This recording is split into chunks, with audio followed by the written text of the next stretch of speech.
I will share the screen, and if everybody would stand to do the Pledge of Allegiance.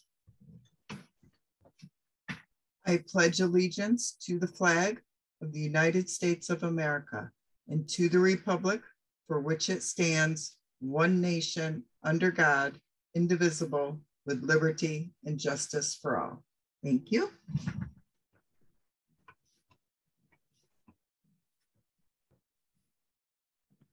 So the February 7th,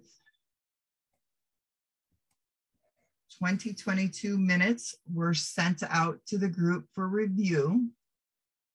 I would entertain a motion to approve those. I have a motion.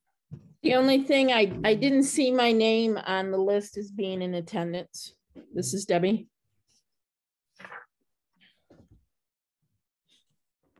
I'm and to approve the minutes, adding Debbie's name to the roster of attendance. Okay, so I have a motion on the floor by Dr. Gray to approve the minutes with addition of Debbie on the list. Is there a second to that? Second. So seconded by Dr. Coates. Is there any further additions, deletions, or corrections noted?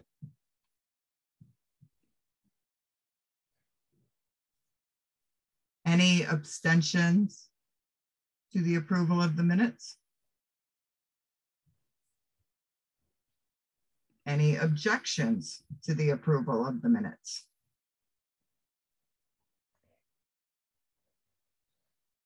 Hearing none, minutes are approved with the addition of Debbie on the list. Thank you very much. So we have a lot of correspondence. The office has really been extremely busy since our last meeting.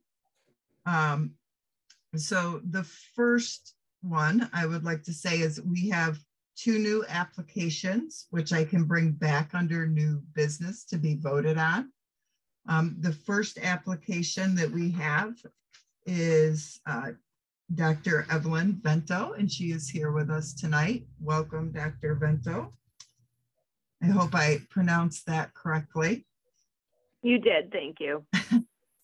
She is the Deputy Commander for Clinical Services of the Guthrie Ambulatory Health, and she is a fellow of the American Psychiatric Association. And Dr. Vento, if you'd like to tell us a little more about yourself, that would be awesome. Okay. I am originally from Buffalo, went to school at Canisius and University of Buffalo for medical school, and then have trained throughout the military, did a combined residency in family medicine and psychiatry, and so am board certified in both, and then 10 years later decided to go back to training and did a child and adolescent psychiatry fellowship, which I am also board certified in then. I've had most of my experience in behavioral health, as that's where the greatest need is for the military, and so have worked in various positions such as outpatient clinic chief, inpatient clinic chief. I was a division psychiatrist writing policy for the 7th Infantry Division, and then I was a chief of department at Schofield Barracks in Hawaii, and now I am the deputy commander for clinical services here at Guthrie. Anything else? No, thank you. Thank you. We will vote on your application under new business.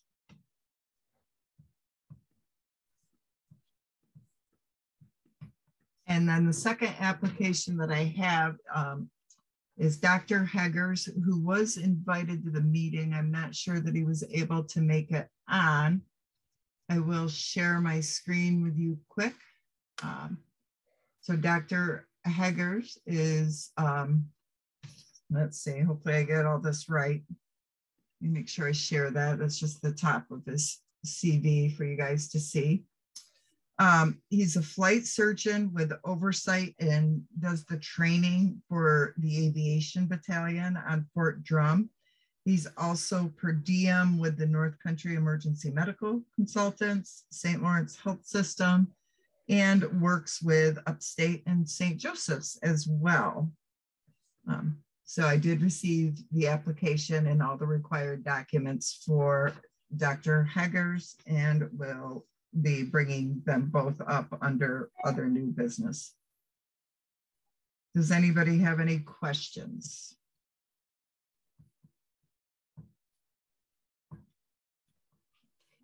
Sorry, I just had to write myself a note. I've been known to forget those in the past when we get down to the bottom. Okay, so moving on, I did receive 2 resignation letters as well. The first being from Dr. Heiss.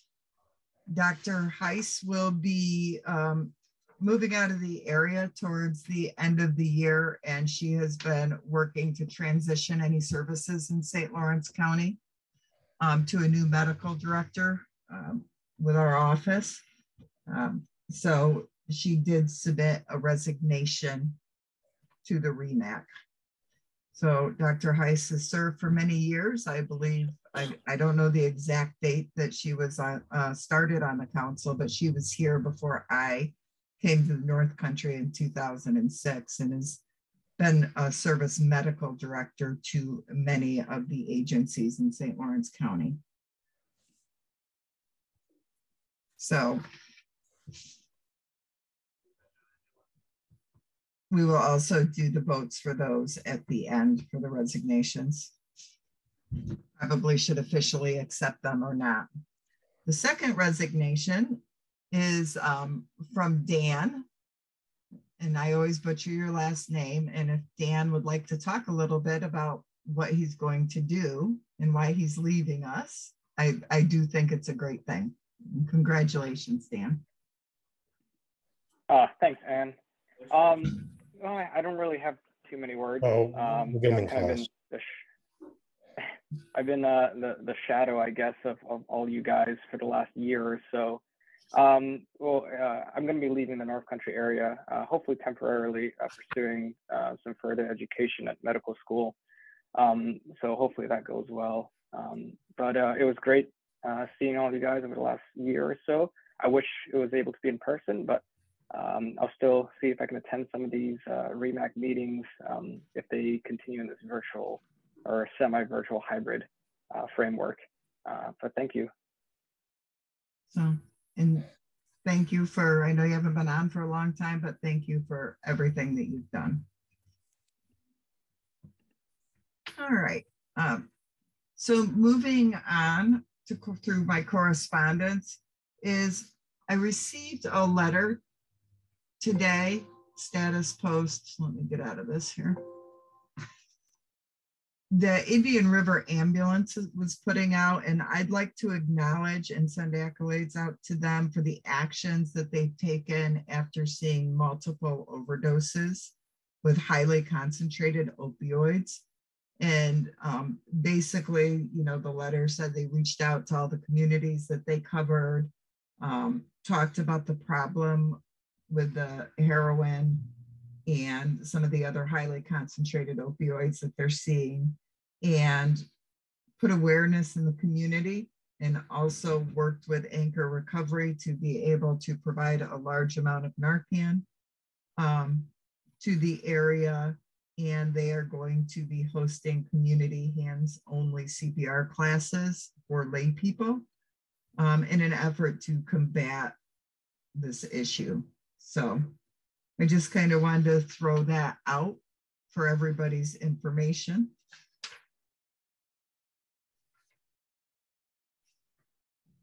And then the other correspondence that we received was from Stat Medevac, and hopefully some of my air medical folks on the thing can help us out a little bit with this, but basically it was a New York staffing proposal, and they were looking for feedback on it. As far as I know, Stat Medevac does not operate anywhere near the North Country, that they're all out in Western New York. And basically they were looking for support on the current staffing requirements to change them up. Or is anybody aware of this? Hi, Ann, it's Colleen. Yes, we've heard some rumblings, rumors about that, but nothing that has been validated if they were coming into this area or not. I'm sorry, Colleen. I had a whole bunch of background noise. I had to shut my door. So yes, we've heard some rumblings or rumors about it, but nothing to validate that they were coming to this area. Well, it doesn't really say that they're, I don't know. I don't know what they're doing. It's just basically a support for the staffing options and, you know, not being familiar with any of their plans or any other contact. I guess it's up to this group whether we choose to. I will put this to the Air Medical Committee, and then we can see where it stands from there. Would be my thought. Does anybody else have any other thoughts?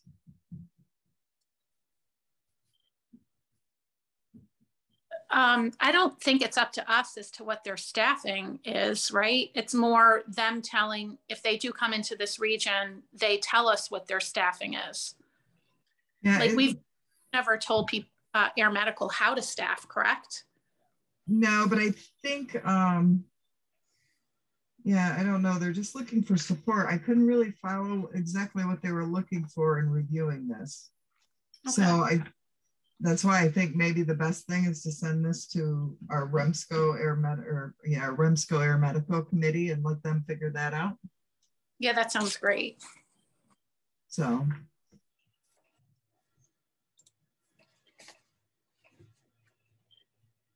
Yeah, it has something to do with maintaining staff continuity in accordance with rules and regulations by the governor and state.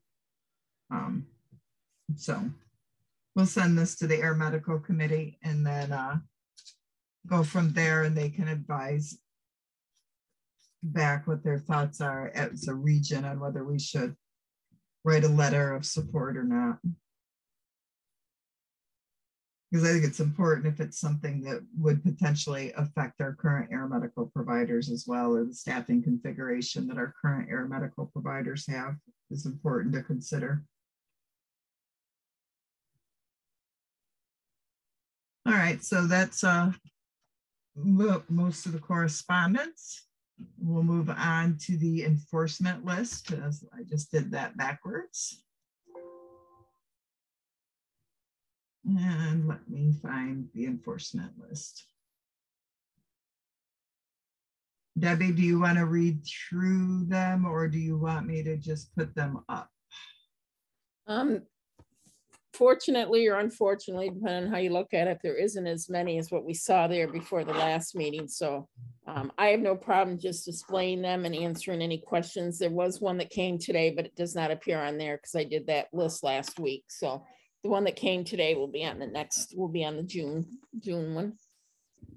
Okay, hold on a second and I will share the screen. So I had all these files open before I started and then somehow managed to close half of them. All right. So, oh, there's only 3. Whew, that's a whole lot better than last time. So again, there is one from Syracuse who is within one of our neighboring regions. So looks like most of them are 800 violations, 816. So, okay.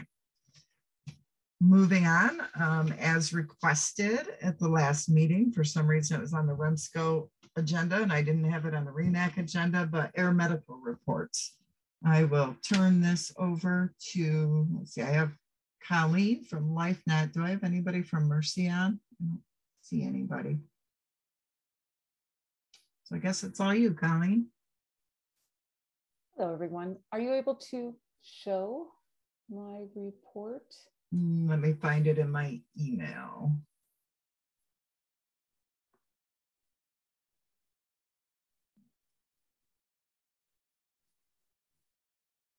Sorry, I was in a program agency meeting right up until about the time of the start of this meeting, so. I And I have it up. I can take the host Okay. back and share it.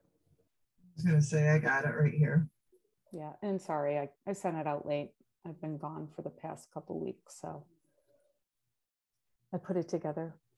But more or less, you know, we'll be able to read it. The one thing that we have been struggling with this past quarter is weather. Weather has been horrific for our rotor wings, specifically out of Watertown. And we have been out of service for our fixed wing. Fixed wing, as you know, you use it hours, you have to, you know, put time into repairing it. So we've been out of service with our fixed wing due to primarily out of service and weather. But the numbers are actually trending up from last year.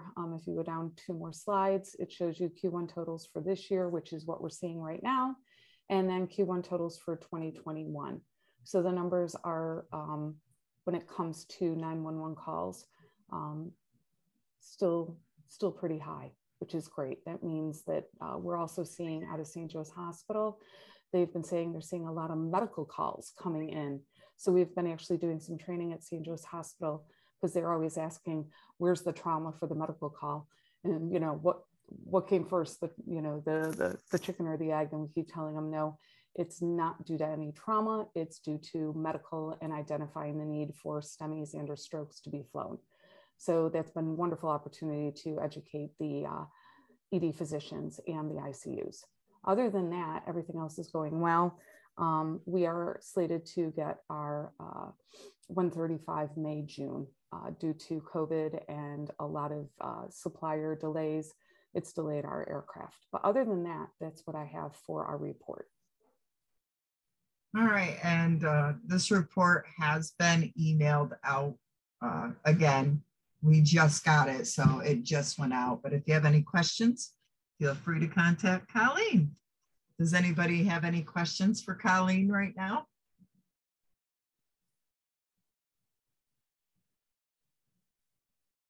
Okay, just confirming again, I don't have anybody from Mercy Flight, or do I have anybody on from Fort Drum Aviation? Not seeing any. I will move on to state EMS meetings, which should be fairly easy because they haven't had any. Mark, do you have anything to add from any committee meetings or anything that you have attended? Well, there haven't been formal CMAQ and SEMSCO meetings since the last time we met. They are coming up next week. There is a lot going on with the EMS sustainability tag. They are expecting a white paper that's out to be out by the end of the year. And other than that, I will have a lot more of a report at the next meeting. Thank you. So the next state EMS meetings are April 12th and 113th, if you can figure out which day that is for my agenda. Apparently there's an extra one in there. And they are a hybrid meeting. So as soon as we get links, we'll get them sent out, we'll get them posted, and hopefully Dr. Maynard will be able to attend those meetings as hybrid meetings.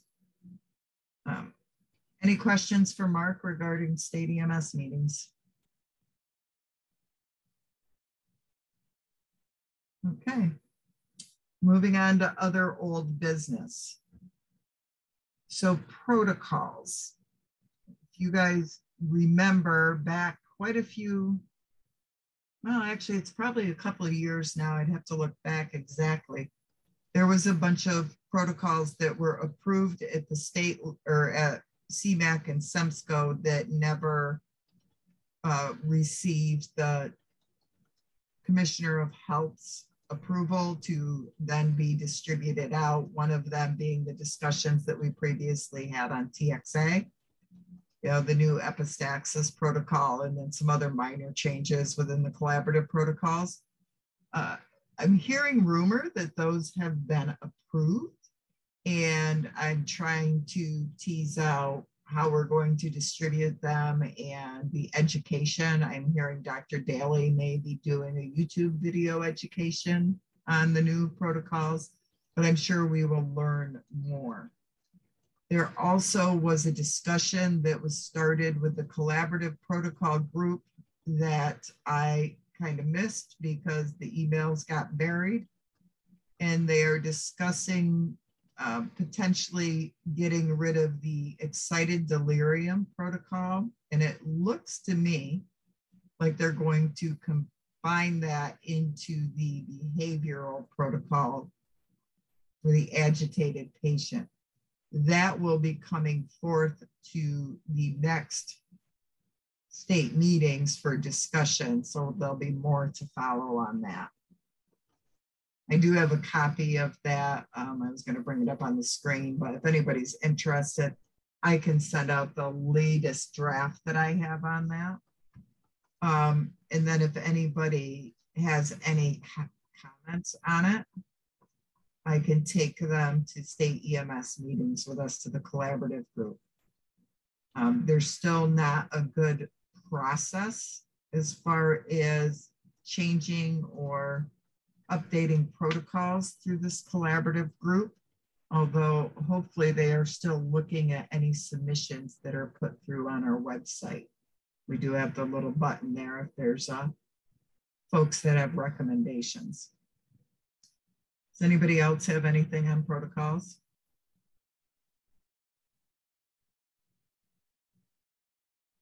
So next was sent out on Friday to everything was the Quality Corner document. A group of us have been working on that, primarily Mark Devers, Melissa Brook, Jonathan Cole, and myself. And as a team, we pulled some data.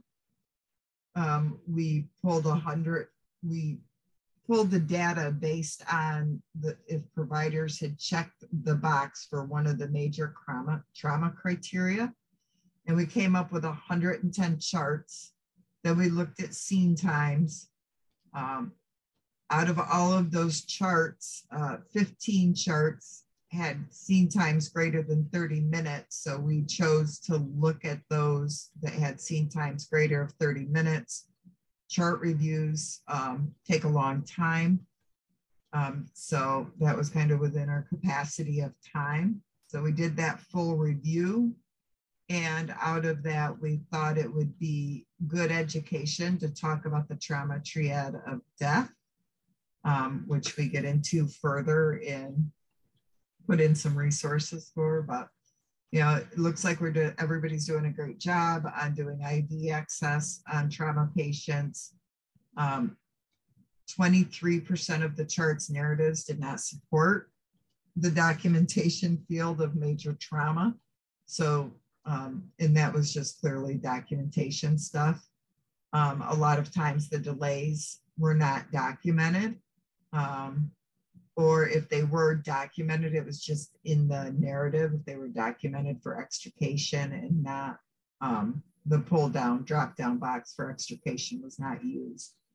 And then for the amount of fluid given, which we know is extremely important in trauma patients, especially our burn patients, a lot of times the specific amount that was given pre-hospitally was not documented. It was just 1,000 cc's normal saline, which is what they hung. And we also noticed some folks were documenting the reason why they gave a med as a complication, not necessarily when that was the complication was documented was the reason they gave the med, not a complication. So did anybody, we sent that out Friday. Hopefully everybody got a chance to review it. We're just looking for feedback, additions, deletions, corrections on any of it. We had some formatting issues because we had it in Google and brought it back and it duplicated everything. And I think Maya caught one of the duplications that we didn't catch. So that was spectacular. Any thought on this?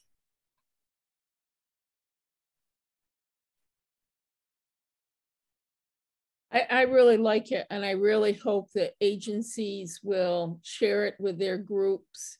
And, you know, it's something that perhaps in a year we can do a reevaluation and see if we had an improvement once we concentrated on training in their agencies.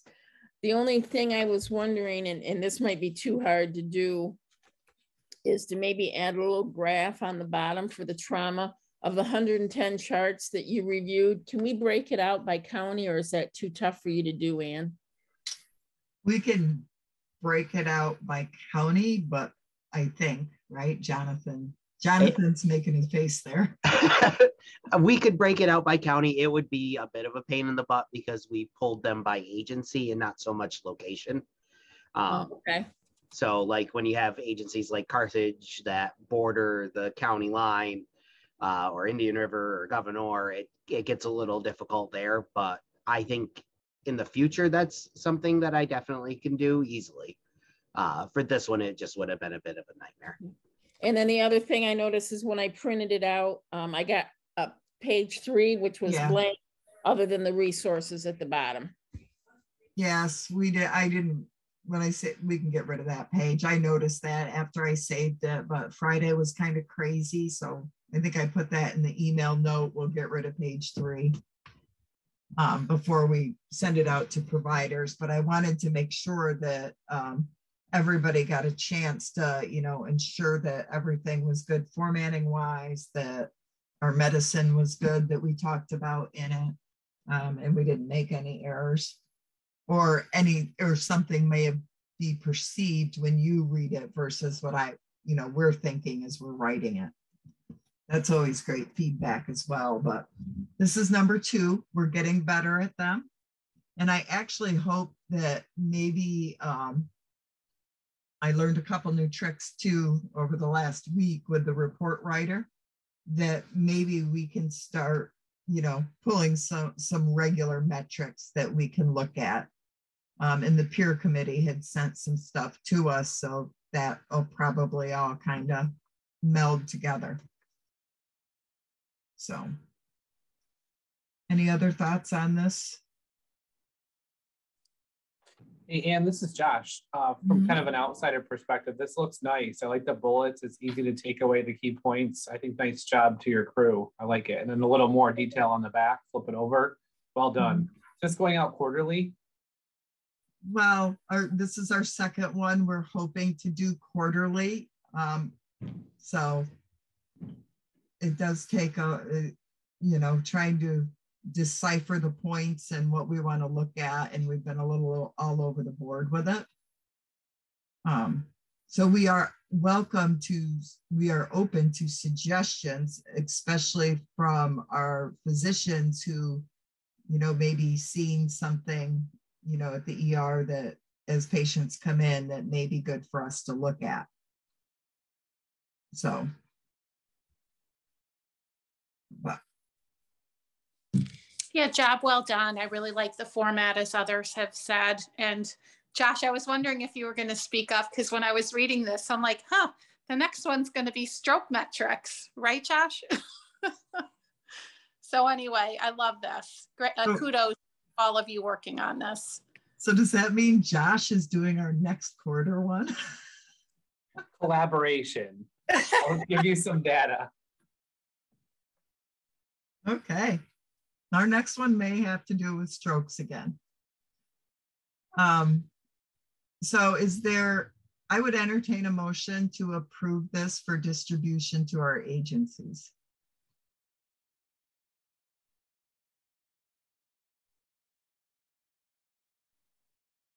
Anybody? I make a motion to approve your Quality Corner document for agencies. Is there a second to that?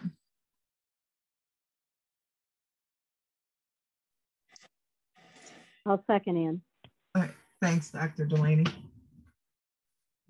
And any objections? Abstentions? Hearing none, approved. Okay. And just really quick, talking about stroke, and it kind of comes up with the quality stuff. I did also send out the follow-up report. Did I talk about the stroke report in the last meeting? I've talked about it in so many meetings, but I don't think I hit the REMAC with it. So I'll just quickly run through the stroke report that we did a follow-up on from a year ago. Oops, let me find the right screen here. So this is the report that we had done in 2020 for the second half of the year. This one I know I did present to you, but basically we were looking at blood glucose documentation, the type of stroke scale used, their transfer, etc. on this. And this was our findings in 2020. So, sorry, let me get to the right one. So we pulled the same data set, 1/1 of 2021 to 7/30 of 2021. Again, we only looked at patients that were transported to our local stroke or to any of our local hospitals and or Air Medical. We didn't look at patients that were transported to directly to Upstate or Krause or St. Luke's. So basically we had 179 charts, and 30 of those charts did not have a blood glucose documented. So we saw an increase in non-documentation of blood glucose. We saw an increase in no stroke scale recorded of any type. We actually saw a decrease in the use of Air Medical. Again, these are sometimes hard to tease out because of the way the documentation pulls. But we did see, which was our goal, to see a use of the FAST-ED. We did see an increase on the use of the FAST-ED. It was 12%. Now we saw it documented in 35% of those charts. So again, some of it is education, and part of this project was learning on how we can better pull data and we can better clean it up. And I think we've learned a lot where we can, again, moving forward, start setting certain metrics that we can pull on a routine basis, do the education and come back and pull again. So keep in mind, this was following putting out that first video about FAST-ED. So. And is it possible that the low amount of blood glucose checked was agencies that aren't approved to do that? Correct. We didn't. There are some that could be that way.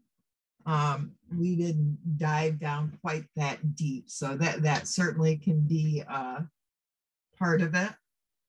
And we had to go by each chart. We also didn't link any ALS assists into the BLS transports either.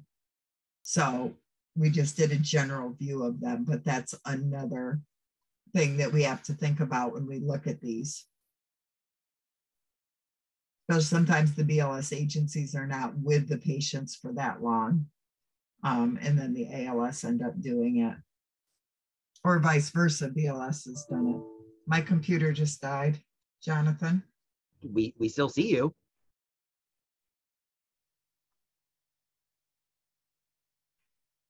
Okay. My apologies, everyone, again. I'm not even sure where we were, other than, is everybody good with the stroke report? And hopefully we'll move forward with more metrics. Okay.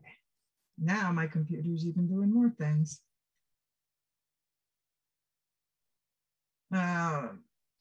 So data committee, again, we continue to move forward. We've had a few scheduling challenges. Debbie and or Fluff or Melissa, do you have anything to add on that?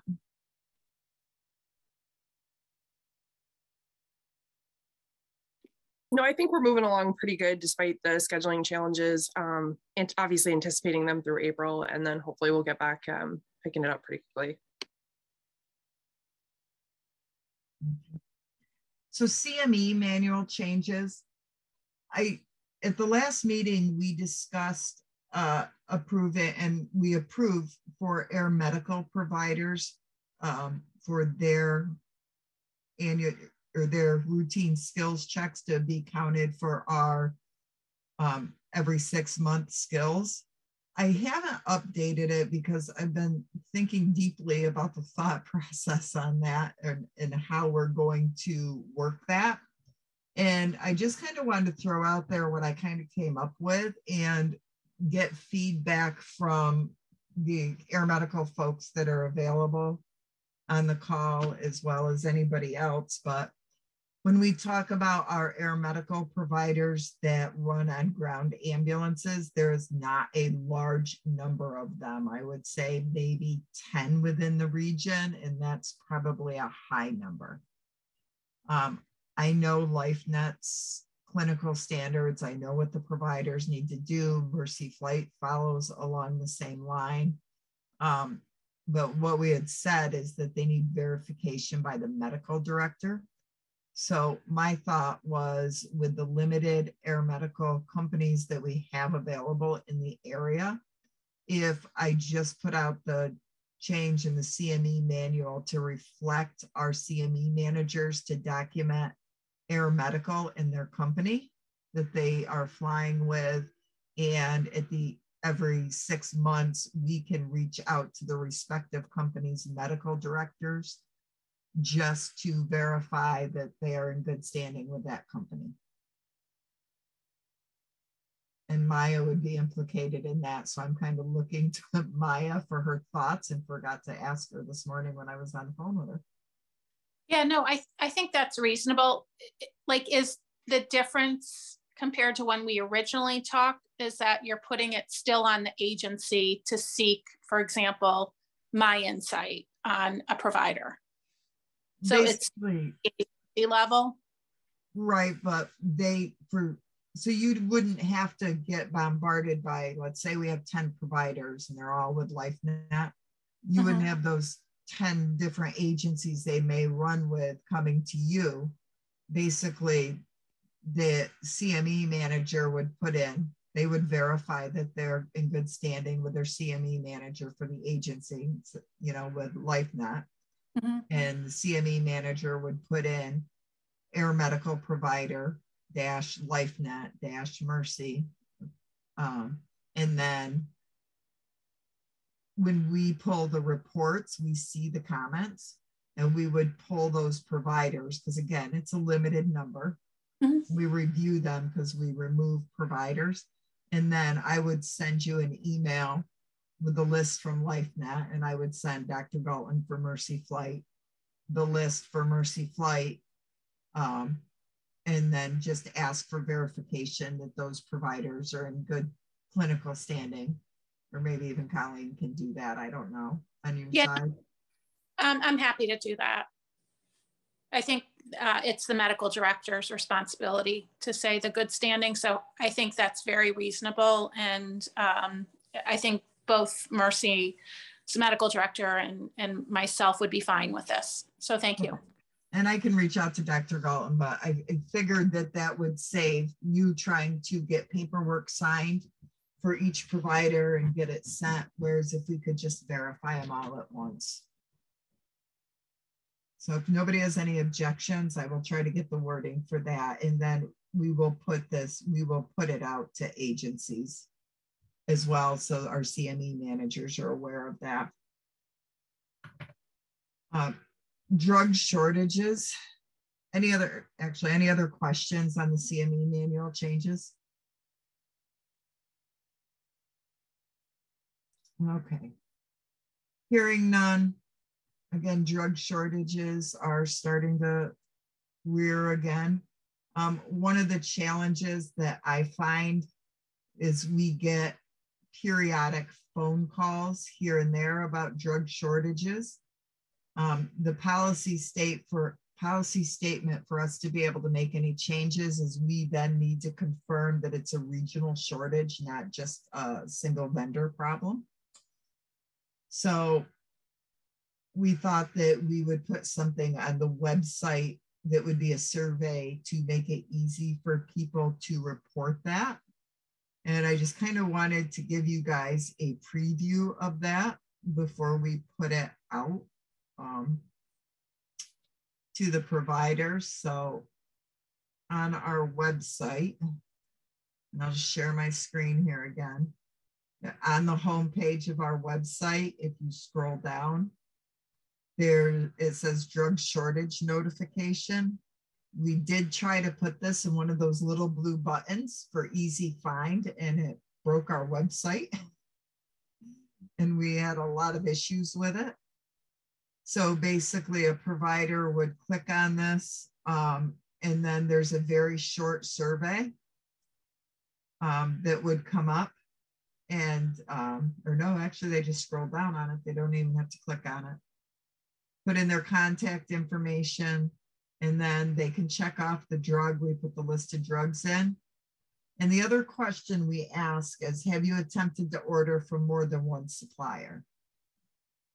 Because that's important when we're truly trying to determine whether it's a shortage or not, and whether we have to look for an alternate medication. So does anybody have any discussion surrounding that, or would like to see anything additional in that survey? Again, it's there, but we haven't promoted it out.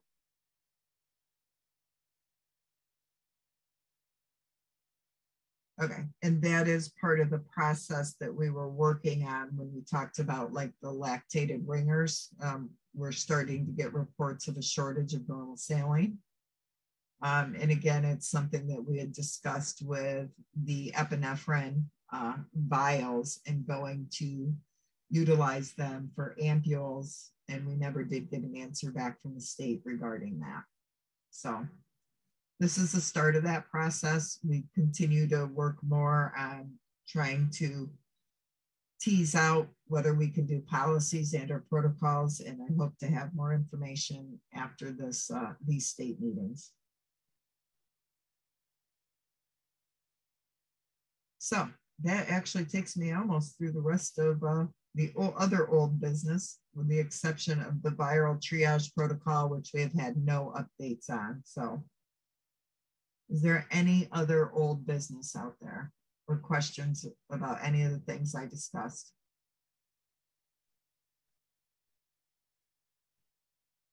Okay. Wow. Anybody else want to talk for a few minutes?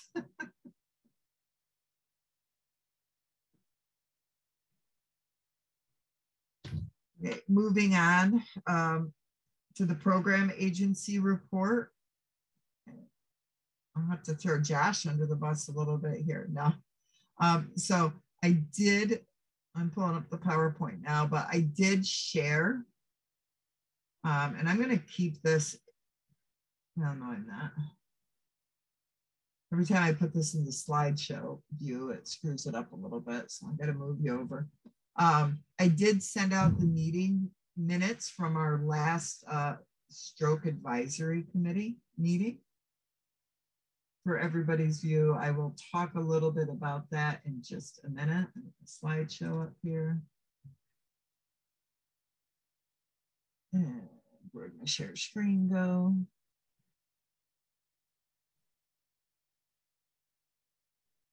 All right, everybody see that okay? Good? All right. So the first, our deepest sympathies go out to the trauma community. I think our February meeting was previous to this happening. So it's with great sadness, you know, we lost Dr. Marks. He was a key player. He was the chair of the RTAC, and just so much knowledge that he shared and so many programs that he built. You know, it's just a significant loss, and, you know, our sympathies go out to the Upstate family. So there hasn't been any RTAC meetings since the last REMSCO meeting, REMAC meeting that we had. So the Stroke Advisory Committee, we met Friday, March 18th. Our next meeting will be June 17th. I know that this is really small on the screen, but basically I did share the minutes with everybody, and part of the discussion during the meeting. And Josh, do you want to take it from here? You just want to take a breath, huh? I do. So I think the main thing that we talked about at the last RSTAC meeting was the discussion of tenecteplase as an alternate for alteplase for the treatment of suspected stroke. Upstate has been live with using tenecteplase for the primary drug for stroke treatment since last year, and it seems like many other hospitals in our region are following suit. I believe Samaritan is using it primarily as well now. And several will kind of celebrate Stroke Awareness Month by switching to tenecteplase. So that will be May. That's Mohawk Valley. I think Rochester is along there too. So they're switching along. And we found in our RSTAC that we wanted to send a memo out to the agencies to let them know why we're doing it, what we're doing, why we're doing it, some evidence behind it, who supports it, as well as a reminder of post-treatment care, which really doesn't differ from alteplase. I wrote this letter with Dr. Latore, our medical director, and I guess we didn't give too much consideration with agencies that don't transport versus those that do, that'll be, carrying patients who have received this thrombolytic agent. We just wanted a message to go out so agencies would know that we and other hospitals are using this drug. So I guess I think it's worth a discussion about, I think, interfacility transports where tenecteplase and alteplase are given, and what kind of information should we be sharing with EMS ground and air, really, about the post-care for these kind of patients. What you're seeing in front of you is the message that Dr. Latore and I wrote together, and it kind of covers everything, but I could open up for any questions or thoughts on this. We sent this to North Country, Central, and Mid-State areas. So just to add on to that, the reason I'm bringing it here, I know that, REMAC doesn't always do a lot with interfacilities. I just know that many of the physicians here do oversee agencies who do interfacilities. So I wanted you to be aware of it before we share this information with the agencies that may do interfacilities. And we only have a few of them that are able to transport patients that are being treated with alteplase. So it's only going to go to a few agencies. I just want to make sure that I'm identifying all of them correctly, and that all the physicians are aware of this. So that's hence the reason why I brought it to the REMAC. So I think the main thing about this drug is that it's a bolus and go. So it's so much different than alteplase, which was a bolus and an hour-long infusion, which complicated the transport altogether. So I think patients could probably, if they're being transported down here, you could not have evidence that the patient received the drug by means of nothing hanging from an IV pole. So I just would want to make sure that at EMS taking these stroke patients were aware that this drug was given, even though there's no evidence physically in front of them, if that makes sense. Any questions for Josh?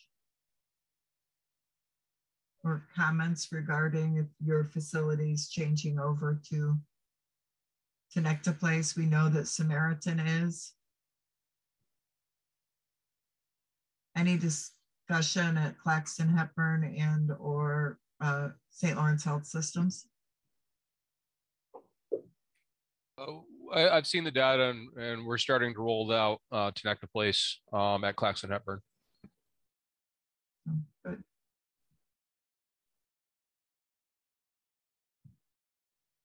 All right. I'll move on. If anybody has any questions, please feel free to reach out to myself or Josh. All right, so We're also working with the quality group out of upstate, and I've discussed this initiative previously. We've decided to roll it out at Spring Fling, and upstate was able to provide us with a whole package of the Fast ED stroke scoring tools that are actually like laminated cards that we will have available at Spring Fling. There's a picture of them there. And I had talked about the video before, and we'll have the incentive the same before. So if anybody has any questions, please feel free to reach out to myself and or Josh. This has been a great collaborative effort between lots of folks. So Ann, if you did it before and you got reimbursed, you're eligible again, or is this just to try to hit the agencies that didn't participate before? I do believe we're going to make you anybody eligible again, because this is a follow-up video on how to use the stroke scoring tool.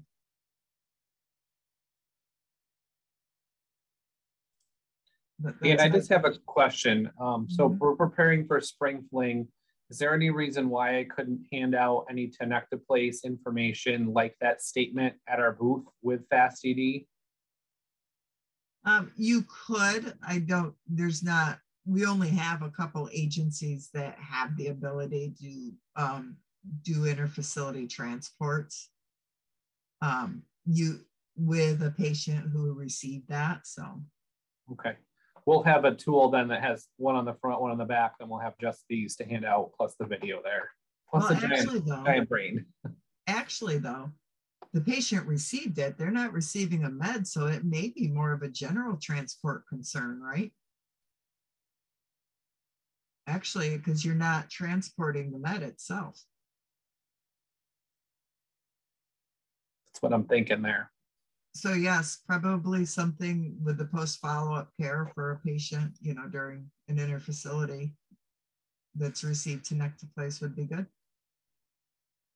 Because you may see other agencies that don't normally or haven't had the education on the Alteplase transporting these folks.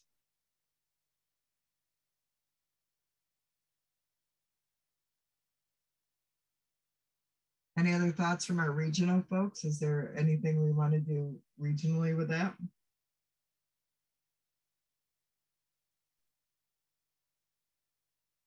Okay, probably not, because they are interfacilities, but so the medical directors of the agencies are aware. All right, so here's the list of agency renewals. So I did talk on our program agency call today. As you know, BLSFRs who belong to the continuing medical education program need to register their vehicles. They did extend the deadline to July 1st. We sent a letter out to all BLSFR agencies. There's a policy statement out there regarding this. But what they're doing is, as BLSFRs are registering their vehicles, if they haven't updated their information within the last 2 years, they are now sending them back a memo that states, here's your missing renewal information. So I just figured that out today as our third agency registered, and they got a missing information.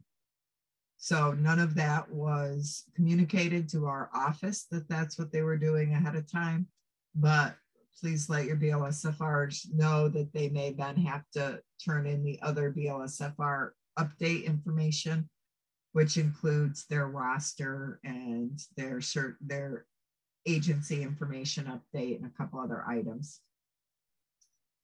And again, our transporting agencies that have had their certificates renewed. You will see Hammond on there twice. Basically, they reviewed their village CO or renewed their village CON because there was a little time gap there in getting the new fire district CON completed. So they did the paperwork for both renewals, the renewal and the new. So level of care changes, the Rensselaer Volunteer, Rensselaer Falls, I forgot Falls in there. Volunteer Rescue Squad, who we approved in February, their inspection was completed, and we did send them a letter approving the upgrade to paramedic, and Jonathan will be sending the state an updated 4362 for them, or he may have this afternoon already. We did receive a request for Sackett's Harbor, and we have the majority of their paperwork. We are just waiting for their Wadsworth lab certificate to come in, but they would like to become an AEMT level of care. They have 2 paramedics that run with the other BLS providers. So I would entertain a motion or any questions or discussion regarding Sackett's Harbor upgrading to the AEMT level.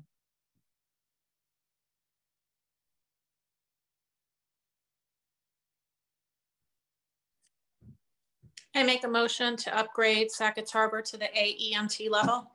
Okay, and that will be pending inspection, correct? So is there a second to that motion?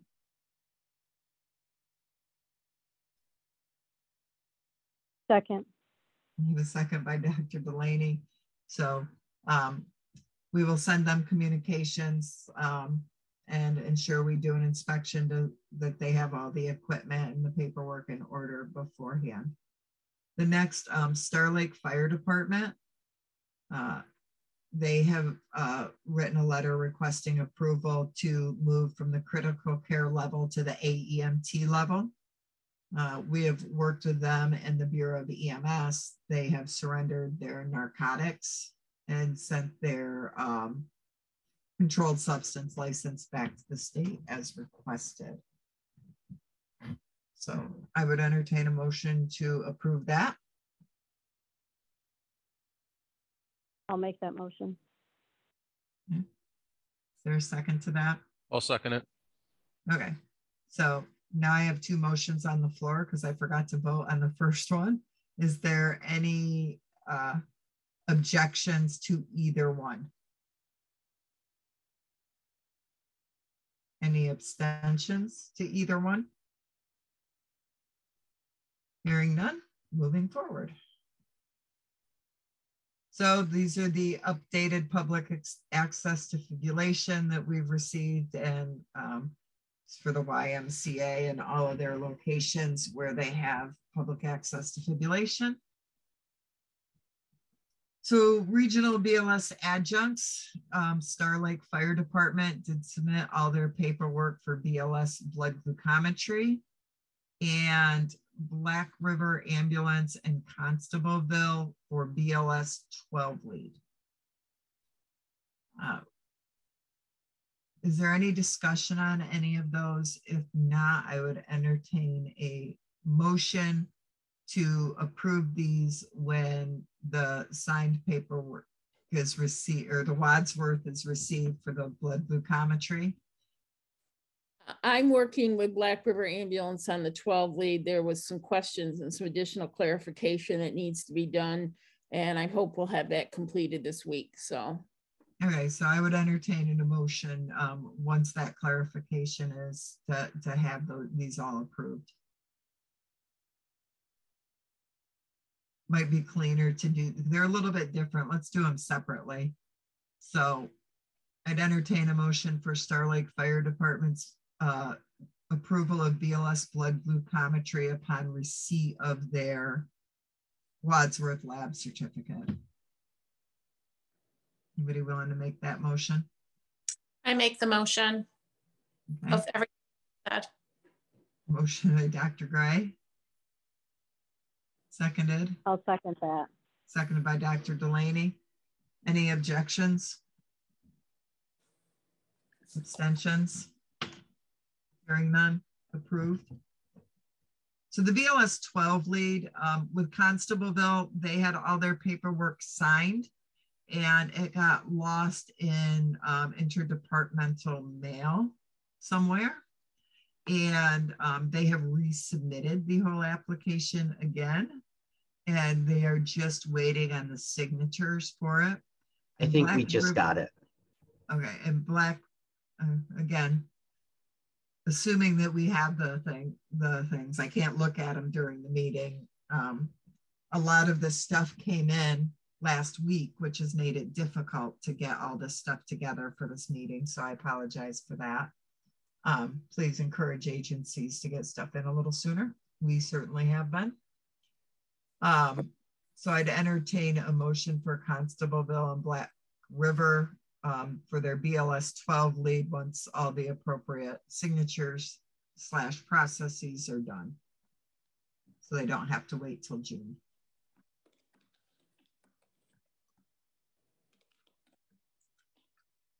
I'll make the motion to approve pending appropriate paperwork. Okay, motion made by Dr. Howland. Is there a second? Second. Second by Dr. Gray. Any further discussion? Hearing none. Any objections? Any abstentions? Hearing none. Approved. So just a notification that Black River Ambulance also submitted all the appropriate paperwork for Nitronox, and we had the policy written that would just be a notification to the REMAC. Moving on to the health commerce system. If anybody's been in there to search for an EMT card, it looks a little bit different. Coming soon will be the ability to print your own digital card from the system. New York State granted another 1-year contract or 1-year extension to all providers. So our office did send a PDF copy out of their extension date out to all of our regional providers registered in the database. And I threw in the website for the policy statement, so that'll be incorporated in the minutes for anybody who wants to read the policy statement in full. They also reinstated providers from August 1st of 2021 to January 31st of 2022 that were expired. They also finally put in there our status if we're lab instructors or instructor coordinators. So that's nice. That's there now. Yes. And I would say make sure you share with your fellow colleagues to check the dates in the health commerce system. We did have a couple instructors that didn't get entered in correctly. So EPCR, I think this is pretty much the same, Jonathan. No changes there. No changes. I will say the state sent us out a list and said that there's 4 agencies that within your region in the CME program that aren't on EPCR. But 3 of the 4 we had submitted the paperwork, and because we had it in our files, we easily could send it back to them. So Chameau is really the only one that we don't have on EPCR that's at risk of losing their CME program, and we've had multiple correspondences with them. EPCR data integrity, we just continue to work on it.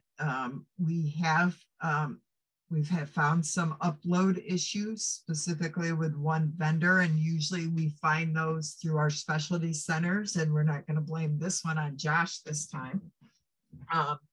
We will. So actually for some of our patients transported to St. Joe's with STEMIs, we've looked for the charts and they were not uploading. So we've been dealing with that and getting the information to them.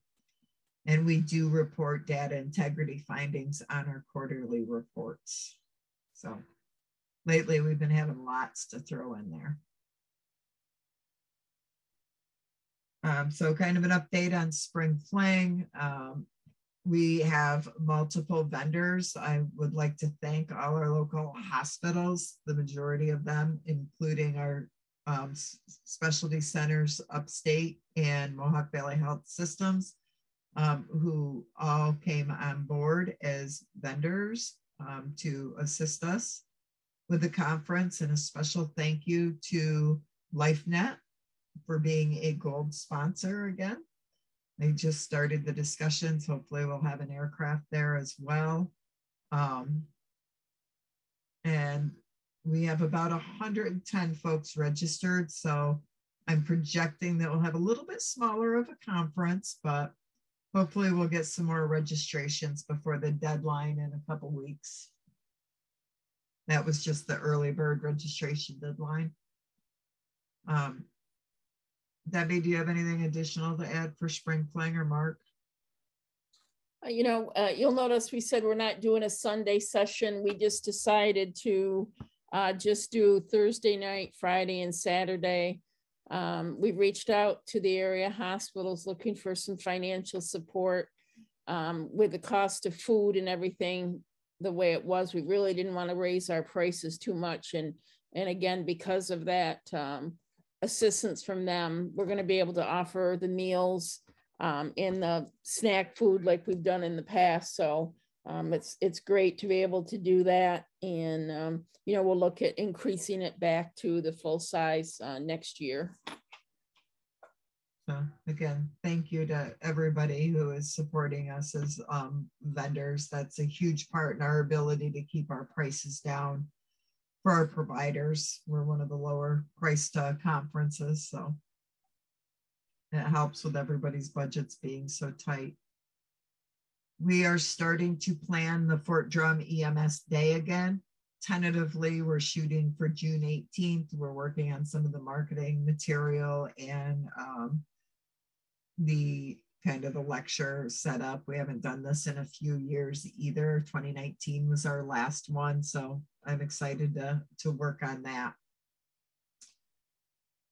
This list was here at our last meeting. We would like to welcome Guilfoyle to the list of our pediatric emergency care coordinator agencies. I did also throw some notes in there. Over the past 3 years, the Southern Tier Health System has kind of coordinated this, Donna and Alicia out there through their program agency. But because of a contract ending, they were no longer able to do that. So all of those duties have transitioned back to Amy Eisenhower at the EMS for Children program coordinator. So just if you see some changes there, you're aware of that. But these are all the agencies that we have in the region that do have a pediatric emergency care coordinator. Here's just some miscellaneous things that we've been working on. A big thing, the EMS Memorial, I think I reported at the last meeting. Initially, it was going to be held in May. That's been moved to September 20th. So, any questions for the program agency?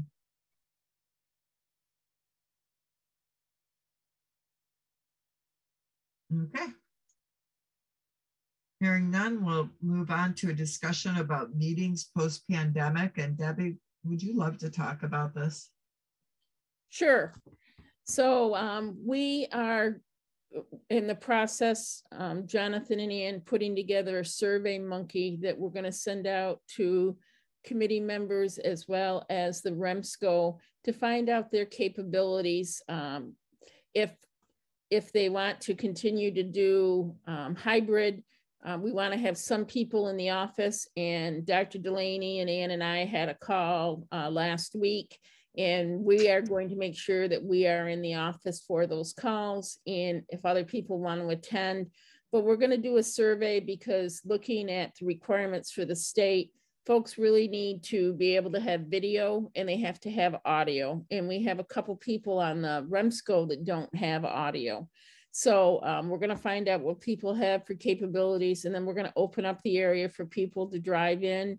Right now, we're saying we're going to use Fort Drum Regional Health Planning Office. However, I have secured the conference room at the airport in Watertown as a backup if we have a large group that wants to get together and do it in person. So our hope is to do a hybrid, and we recognize how valuable everybody's time is, and folks driving down from St. Lawrence and Lewis counties, especially in the winter, is a challenge. So this will give us an opportunity to continue to have the participation, but also make it available for those that would prefer to meet in person to do such. So I think we're going to try to get that out in the next week or so. Is that correct, Jonathan and Ann? The survey to see what people want. And then we will have a policy written that we will share with you on how we're going to do this. The key is really going to be that people are going to need to RSVP. So on our end, our goal will be to have stuff out a couple weeks early before meeting, and that we need to know, are you attending in person or are you going to attend remotely, so that we can make sure that we have the proper space identified. Our goal is to really stay at Fort Drum because they have some new software and some new abilities where we can live stream the meetings. So if we are able to keep our group down to a reasonable size to fit in that area, that is what we will do. Thank you, Debbie. So it has size-wise, it hasn't been as much of a challenge meeting at FDRHPO for the REMAC. It's the REMSCO that we stuff a lot of bodies in that room. It gets congested. So any questions or discussion on moving forward using hybrid meetings? Thoughts? Okay. Hearing none, we'll move on next to the committee appointments. The share screen certainly working much better on the Zoom than it did with my challenge last time we did this. So these recommendations for the REMAC committee will be put forth to the REMSCO for approval as per our bylaws. Again, remember, our goal for this is not to leave anybody behind, but to continue to hopefully intrigue new folks to come in and be part of the overall process. Again, remember, a reminder that physicians are the only voting members, but we certainly take input from not only committee members, but the general public or other interested parties that are and providers that join us on the meetings. So we received 3 applications for the Jefferson County position. We had 2 that were expiring, which were the educator, Paul Barter, and the ALS provider, William Rice. We got 3 applications, none of which were educators. So Paul, we've extended your membership another 2 years. Hopefully you'll continue to work with us. Amanda Henry was chosen from the applications that we received for the ALS spot there. We had the ALS spot and the educator spot in Lewis County that expired. We received no applications for that, so both members were extended. After REMSCO approval, we will contact them and notify them. And in St. Lawrence County, we had an educator position open. We received a application from Mark. So Mark will replace Melissa as the educator on the committee. And then when I put out the notices, I screwed up and put that it was there was a BLS position open as well. And that's when I was notified that Dan was sadly going to be leaving us. So he saved me from my own screw up. And we moved, because we didn't have any other applications, we moved Melissa Brook to that spot. Does anybody have any questions or concerns regarding the recommendations that the chairs met and will of REMSCO and REMAC, and we'll move forward to REMSCO for approval? Let's just let people know that you'll notice, like under Jefferson, all 3 counties, that there is a name in there without any expiration dates. And we recognize that needs to be somebody from the county EMS office. So that's why there's no expirations there. We're really going to say that ties to the office and that there won't be an expiration for those positions. And the discussion behind that was Bob McKenzie's was expiring as well. And I reached out to Bob and asked him, do you have anybody else in the county, you know, that would be able to represent from the county level? And he didn't have anybody else. So that's why we decided to take the expiration dates off of those, because it is a county representative position. So. Any questions, concerns, thoughts?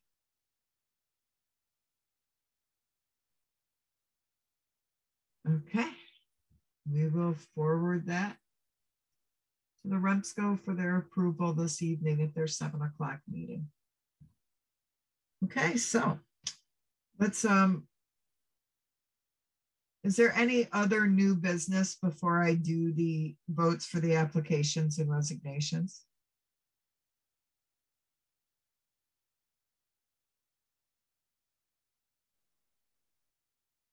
Okay.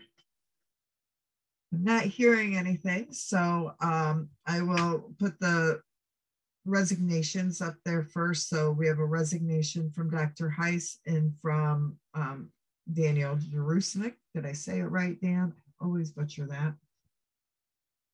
Yeah, Jarumchuk or Yaremchuk, but close enough. Oh my God, I'm not even close, but anyhow. Again, I would entertain a motion to accept those resignations.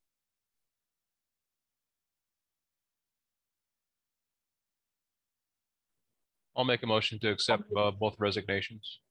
Thank you, Dr. Howland. Second. Okay, I have a second from Dr. Gray. Any further discussions?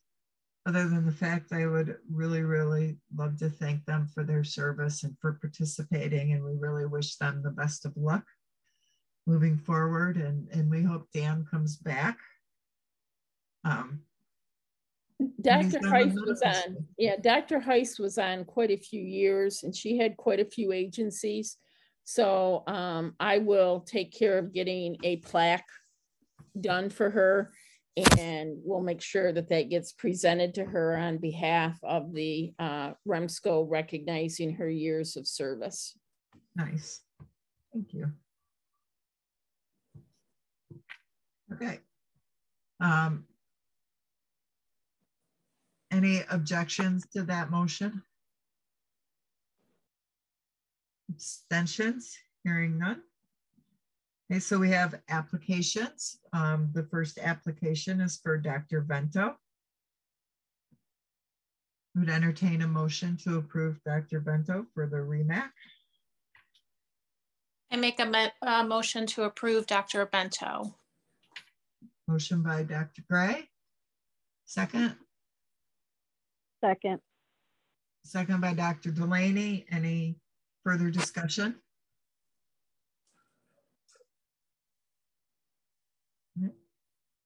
Hearing none. Any objections? Abstentions? Okay. Moving forward. So welcome, Dr. Vento is a member of the committee, and congratulations. I will be sending you a packet of information by the end of the week. Good, thank you. And So Ann, I will, maybe I started the survey that we wanted to do at Spring Fling. We were going to do it on mental health. Maybe Dr. Vento can review that and give us any input on any changes to the wording of the questions so that we can use that for our REMSCO survey at Spring Fling. Oh, look at that. They're putting you to work already.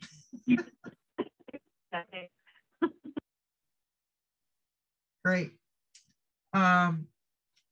The next application is Dr. Heggers. Would entertain a motion to accept Dr. Heggers as a REMAC physician. I make a motion to accept Dr. Heggers also for REMAC physician. Okay. Motion by Dr. Gray. Is there a second? Second. Second by Dr. Delaney. Any further discussion? Any objections? Any abstentions? Hearing none. Motion approved. All right, is there anything else for the good of the order?